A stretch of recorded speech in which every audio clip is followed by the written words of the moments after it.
মাঝে মাঝে আল্লাহ আমাদেরকে দুঃখ কষ্ট দিয়ে পরীক্ষা করতে চান, এগুলো আমাদের জন্য খারাপ নয়। এই দুঃখ কষ্ট বিপদ আমাদের কোমরকে সোজা করে, আমাদের পায়ের মাটিকে শক্ত করে। চিল্লায় বলেন ঠিক কিনা? প্রতিকূল পরিবেশে কিভাবে বাঁচতে হয় এই দুঃখ কষ্ট আমাদেরকে শেখায়। এজন্য মুমিন বান্দার বৈশিষ্ট্য হচ্ছে দুঃখ কষ্ট বেদনা জ্বালা এগুলোতে সে আপসেট হয় না, সে হাল ছেড়ে দেয় না, সে ভরসা রাখে একজনের উপর। চিল্লায় বলতে হবে তিনি কে? কারণ মুমিন জানে রাত্রি যত গভীর হয় অন্ধকার তমানিসা ভেদ করে সুবহে সাদিক হয়। মুমিন জানে গর্ভবতী নারীর পেটের ব্যথা যেই দিন বাড়তে থাকে ওই দিনই নতুন মেহমান আগমনের সময় ঘনাতে থাকে। মুমিন জানে তার জীবনে দুঃখ কষ্ট বিপদ যত বাড়তে থাকে সুখের দিন কাছে আসতে থাকে। এজন্য মুমিনের হারাবার কিছু নেই। ফা ইন্না মাআল উসরি ইউসরা, ইন্না মাআল উসরি ইউসরা। নবী হে, কষ্টের পরেই আছে আনন্দ, দুঃখের পরেই আছে সুখ। আপনি সমস্যায় পড়েছেন, ওই সমস্যার সমাধানও আছে না নাই? এই পৃথিবীতে এমন কোন সমস্যা আছে যেটা সমাধান নাই? কথা বলেন। সমস্যা তৈরি করেছে কে? আবার সমাধানও দিয়েছে কে? Allah doesn't create a lock without its key. Allah কখনো চাবি না বানাইয়া ওইটার তালা বানায় নাই। কথা কন। তালাও যেহেতু আছে ওই তালার চাবিও বানিয়েছে কে? মা আনজালাল্লাহু দাআন ইল্লা আনজালাল্লাহু লাহু শিফা। আল্লাহ দুনিয়ায় এমন কোন রোগ পাঠায় নাই যেই রোগের ঔষধ বানায় নাই, এমন কোন রোগ নাজিল করে নাই যেই রোগের কোন চিকিৎসা বানায় নাই, হয়তো সেটা আবিষ্কার হয় নাই। অনেকে ক্যান্সারের কথা বলতে পারেন যে হুজুর ক্যান্সার এমন রোগ, এই ক্যান্সার তার নাই কোনো অ্যানসার, কিন্তু বিজ্ঞানীরা বলতেছে এটারও অ্যানসার আবিষ্কৃত হচ্ছে। সুবহানাল্লাহ কইবেন না? কিছু কিছু ক্ষেত্রে হয়েও গিয়েছে। এজন্য দুঃখের পরেই আছে সুখ, কষ্টের পরেই আছে আনন্দ। এই দুনিয়াটাই এরকম, কষ্টের পরই আনন্দ। দেখবেন তারাবির নামাজ 20 রাকাত পড়তে কষ্ট লাগে না? কোমরে ব্যথা, হাঁটুতে ব্যথা, কিন্তু 20টা রাকাত যখন শেষ করে মসজিদ থেকে বের হই একটা আনন্দ আছে না নাই? কষ্ট করে পরীক্ষার জন্য প্রিপারেশন নিলেন আপনি কয়েক মাস, কিন্তু ফলাফল যখন ভালো হয় তখন একটা আনন্দ আছে না নাই?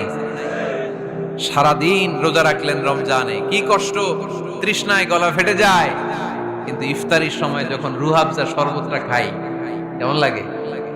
একটা আনন্দ আছে না নাই? এজন্য আল্লাহ বললেন فَإِنَّ مَعَ الْعُسْرِ يُسْرًا إِنَّ مَعَ الْعُسْرِ يُسْرًا। ও নবী, কষ্টের দিন মক্কায় অল্প কিছু দিন, মদিনাতে আনন্দের দিন অপেক্ষা করছে। আমাদের জীবনে যদি দুঃখ কষ্ট আসে আমরা ধৈর্য ধরব, তাওয়াক্কুল করব একজনের উপর, তিনি কে? কারণ আমরা বিশ্বাস করি কষ্টের দিন এটা চিরকালের জন্য নয়, সামনে আনন্দের দিন আমাদের জন্য সেট করে রেখেছে কে? বিপদে পড়লেই ডাকবো কারে?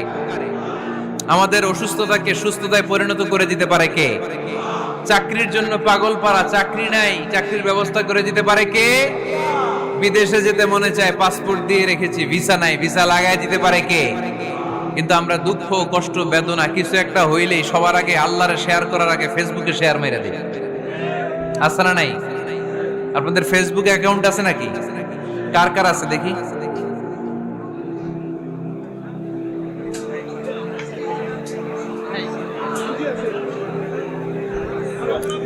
আছে আছে। এটার জন্য আমরা ভালো কাজে লাগাই, ঠিক কিনা? আপনি চাইলেই এমন ভাবে ফেসবুক ফ্রেন্ড লিস্ট করতে পারেন যারা ভালো ভালো জিনিস শেয়ার করে, যারা মোটিভেশনাল জিনিস শেয়ার করে, ইসলামের পক্ষে কথা বলে। আপনার এক একটা শেয়ারে অনেকের জীবন বেঁচে যেতে পারে, ঠিক কিনা? একজন মুমূর্ষ রোগীকে বাঁচাতে রক্তের প্রয়োজন, রক্তের গ্রুপ এ পজিটিভ। যারা রক্ত দান করতে আগ্রহী তারা এই নাম্বারে যোগাযোগ করুন। ফেসবুকে মাঝে মাঝে এরকম নিউজ আসে না নাই? আপনি just you put down in share, শেয়ারের মধ্যে একটা পুট করে দিলেন, একটু শেয়ার মেরে দিলেন, ছড়িয়ে পড়লো হাজার হাজার ফেসবুক ফ্রেন্ডদের কাছে। তাদের অনেকে ব্লাড দিতে আগ্রহী, সে তাড়াতাড়ি যে সেখানে ব্লাড ডোনেট করে আসলো। আপনার একটা শেয়ারের কারণে বেঁচে গেল অনেকগুলো প্রাণ। চিল্লা এখন ঠিক কিনা? রক্তদানের মতো শ্রেষ্ঠ ইবাদত হতে পারে? আমরা মনে করি শুধু জিকিরি ইবাদত, আমরা মনে করি শুধু নামাজি ইবাদত। রক্তদান, এক ব্যাগ রক্ত থেকে অনেক মানুষকে বাঁচানো যায়। এর মধ্যে আছে হিমোগ্লোবিন, এর মধ্যে আছে প্লাটিলেট, আছে প্লাজমা। রক্তে একটা উপাদান আছে প্লাজমা। নাম শুনছেন? আগুনে পোড়া রোগীকে বাঁচাতে এই প্লাজমা লাগে। হসপিটালের বার্ন ইউনিটে যেয়ে দেখবেন মানুষ কিভাবে চিল্লায়। নুসরাত নামে একটা মেয়ে মারা গেল না, এক বদমাইশের কবলে পড়ে মারা গেল না? তাকে আগুন জ্বালিয়ে দেয়া হয়েছিল তার গায়ে, তার প্লাজমা গুলো জ্বলে গিয়েছিল। আগুনে পোড়া রোগীর যে কি কষ্ট, একটু দেখার জন্য হসপিটালের বার্ন ইউনিটে যাবেন, দেখবেন যে কি কষ্টে আছে তারা। এই প্লাজমা গুলোকে অনেক সেন্টিগ্রেড তাপমাত্রা নামিয়ে ঠান্ডা করে দেহে পুশ করা হয়।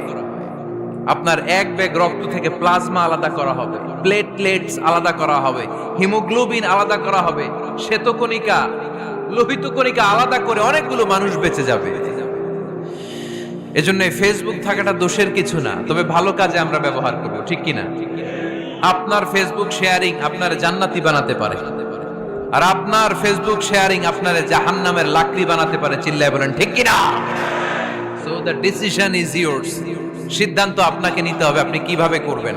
যে কোনো বিপদে ওয়া ইলা রাব্বিকা ফারগাব, কোন দিকে মনোনিবেশ না করে কার দিকে মনোনিবেশ করব? যে কোনো বিপদ আপদ ফেসবুকে শেয়ার করার আগে শেয়ার করব কার কাছে? আমাদের যার যা লাগে আল্লাহ সবও যদি দিয়ে দেয়, আল্লাহর ধনভাণ্ডারের 1 ইঞ্চিও কমবে?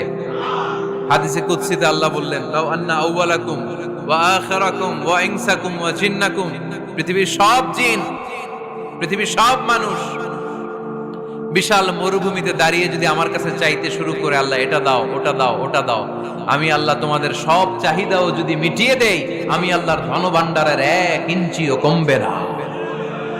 এজন্য চাইবো কার কাছে?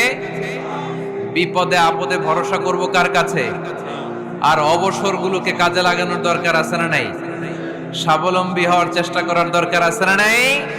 ফা ইন্নামা আল উসরি ইউসরা, ইন্নামা আল উসরি ইউসরা। নবী হে, কষ্টের পরেই আছে সুখ, দুঃখের পরেই আছে আনন্দ। সব সময় মানুষের সময় একরকম কাটে না। এজন্য আমরা তাওয়াক্কুল করতে চাই একজনের উপর, তিনি কে? বিশ্বনবী বলেন, লিকুল্লি নবিয়্যিন দাওয়া মুস্তাজাবা।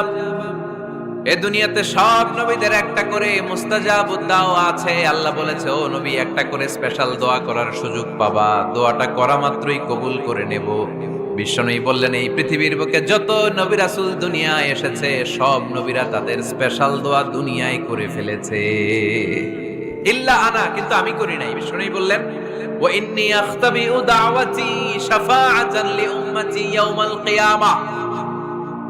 আমি আমার স্পেশাল দোয়াটা করি নাই, আমার স্পেশাল দোয়াটা আমি আমার গুনাহগার উম্মতকে বাঁচানোর জন্য কিয়ামত পর্যন্ত রেখে দিয়েছি। আমরা যেদিন বিপদে পড়ে যাব, যেদিন আমার আব্বা আমারে চিনবে না, আমি আমার আব্বারে চিনব না, নেতা তার কর্মীরে চিনবে না, কর্মী নেতারে চিনবে না, ঠিক কি না?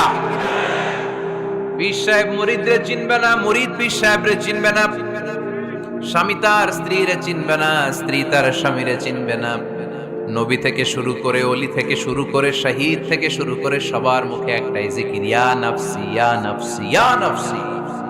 আকাশের সূর্যটা যেদিন মাথার কাছে চলে আসবে, জমিনটা তামার জমিন হয়ে যাবে, সূর্যের তাপে মাথার মগজগুলো ভাতের মাড়ের মতো গলে গলে নাকের ছিদ্র কানের ছিদ্র দিয়ে টপ টপ করে বেয়ে বেয়ে নিচে পড়বে।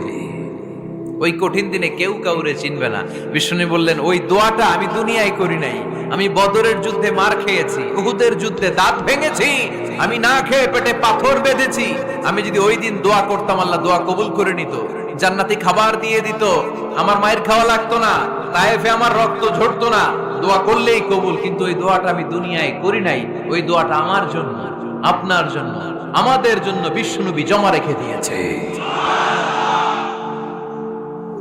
এজন্য বিশ্বনবীর চিন্তা আর আমাদের চিন্তা এক চিন্তা না, বিশ্বনবীর পুরা উম্মতের চিন্তা। কিয়ামত পর্যন্ত যত মানুষ আসবে সবাই আমার উম্মত, না জানি তাদের নসিবে কি হয়ে যায়। এই চিন্তার বোঝা বিশ্বনবীকে কাবু করে ফেলেছিল। আল্লাহ বললেন, নবী, নো টেনশন, কোনো টেনশন নাই, আপনার এই চিন্তার বোঝাকে আপনার পিঠ থেকে আমি আল্লাহ নিজ দায়িত্বে সরিয়ে নিলাম। এজন্য আল্লাহ বললেন, আলাম নাশরাহ লাকা সাদরাকা ওয়া ওয়াদা'না আনকা বিজরাক আল্লাযী আনকাদা যাহরাক।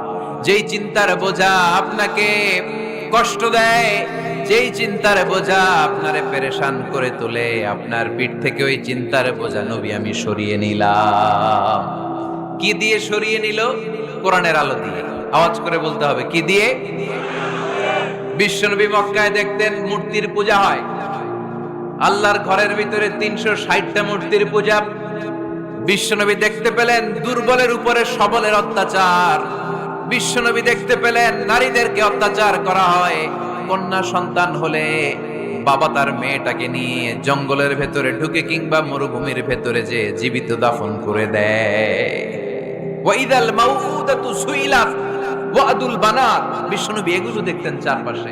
দেখে এই পথহারা জাতিকে কিভাবে উদ্ধার করবেন, কি দিয়ে উদ্ধার করা যায়, এই টেনশনে বিশ্বনবীর পিঠ বাঁকা হয়ে গিয়েছিল। উপমা বাঁকা হয়ে গিয়েছিল। বিশ্বনবী সব সময় পেরেশান থাকতেন।